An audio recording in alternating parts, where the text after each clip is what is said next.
नरेंद्र मोदी के नाम नेहाद जमहूरी देश भारत में मुसलमानों पर जमीन तंग कर दी गई है। रियासत कर्नाटक में बाहिजाब तालिबात पर कॉलेजेस के दरवाजे बंद कर दिए गए हैं। जो भी मुसलमान तालिबा हिजाब पहनकर कॉलेज आने की कोशिश करती है तो जाफरानी ब्रिगेड पर मुश्तमिल आरएसएस के इंतहा पसंद उसे हिरासा करते हैं, उस पर जिंदगी तंग कर दी जाती है, जुमले कसे जाते हैं।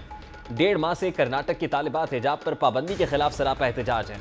कर्नाटक में हिजाब बमुकाबला जाफरानी खंडवा का तनाजा हर आने वाले दिन में जोर पकड़ता जा रहा है, लेकिन इस 1.5 माह की जद्दोजहद और एहतजाज पर पीएस इंजीनियरिंग कॉलेज की तालिबा की 1.5 मिनट की जद्दोजहद हावी हो गई है, जिसने सिर्फ बड़े सगीर पाको हिंद बल्कि पूरी दुनिया को झंझोड़ कर रख दिया है, जिसने पूरी दुनिया में भारत का नाम नेहाद जमहूरी चेहरा बेनकाब कर दिया है, जिसकी अल्लाह अकबर की सदा ने भारत के सेकुलरिज्म के ढोंग को अयां कर दिया है। हुआ यूं कि पीएस इंजीनियरिंग कॉलेज की तालिबा जूं ही अपने स्कूटी पार्क करने के बाद अपने डिपार्टमेंट की जानिब बढ़ती है, वो पार्किंग एरिया पार्किंग लॉट में अपनी स्कूटी को पार्क करती है, डिपार्टमेंट की तरफ बढ़ती है तो उसे आरएसएस के इंतहा पसंद घेर लेते हैं। वो पूरे इत्मीनान के साथ आगे बढ़ती जा रही है। अगर वो फुटेज सामने रख सके जहां पर वो तालिबा आई है और स्कूटी पार्क की है, ये वो तालिबा है असल में।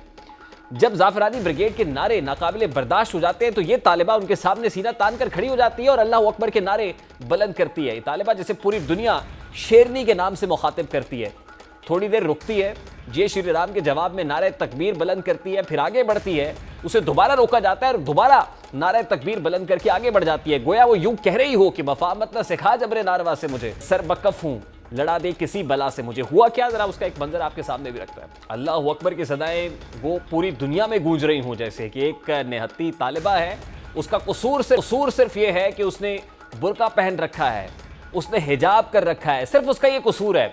और भारतीय इंतहा पसंद मोदी सरकार, आरएसएस के गुंडे जिस तरह उस तालिबा को घेरते हैं और कैसे अल्लाह अकबर की सदाएं ना सिर्फ ये कि भारत भर के अंदर गूंज रही होंगी, हिंदुत्व के नजरिए के हामियों के कानों में यकीनन दर्द हो रहा होगा, तो पूरी दुनिया भी भारत का जो सेकुलर चेहरा है वो देख रही होगी कि भारत कितना सेकुलर है, कितना डेमोक्रेटिक है। कर्नाटक में जारी तनाज़े का जायजा लिया जाए तो तकरीबन 1.5 माह कबल एक कॉलेज के बाहर 6 तालिबात को हिजाब पहनने पर रोका जाता है, जिसके बाद कई कॉलेजेस में हिजाब पर तलबा और इंतजामिया के दरमियान खूब बहस हुई। तालिबात ने एहतजाज किया, मगर इस एहतजाज के जवाब में नरेंद्र मोदी की पार्टी के इंतहा पसंद हिजाब के जवाब में जाफरानी चादरें ओढ़कर कॉलेजेस आना शुरू हो गए। और जैसा कि इस मंजर में देखा गया, कर्नाटक के कई कॉलेजेस में हिजाब के हक और मुखालिफत में होने वाले मुजाहिरों के पेश नज़र वजीर आला बसुराज बोमई ने तमाम स्कूल्स और कॉलेजेस को 3 दिन तक बंद रखने का हुक्म सादिर किया है। कर्नाटक के वजीर आला ने अपनी ट्वीट में लिखा कि मैं कर्नाटक के तलबा, असातिज़ा और स्कूल इंतजामिया के साथ साथ आवाम से अमन बरकरार रखने की अपील करता हूँ। मैंने तमाम स्कूल्स और कॉलेजेस को अगले 3 दिन तक बंद रखने का हुक्म दिया है। कॉलेजेस की जानिब से हिजाब पर पाबंदी के खिलाफ एक तालिबा ने कर्नाटक हाई कोर्ट का रुख किया था, जबकि दीगर तालिबात ने भी इस बात का दावा किया था कि क्लास में हिजाब पहनने से रोकने के सबब उनके बुनियादी हुकूक की खिलाफ वर्जी हो रही है।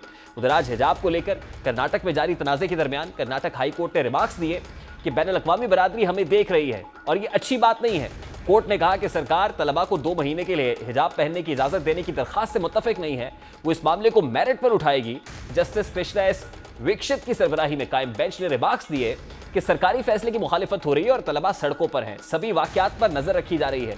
बेंच ने कहा कि हमारे लिए आइन भगवद गीता के बराबर है, हमें आइन के मुताबिक ही काम करना होगा।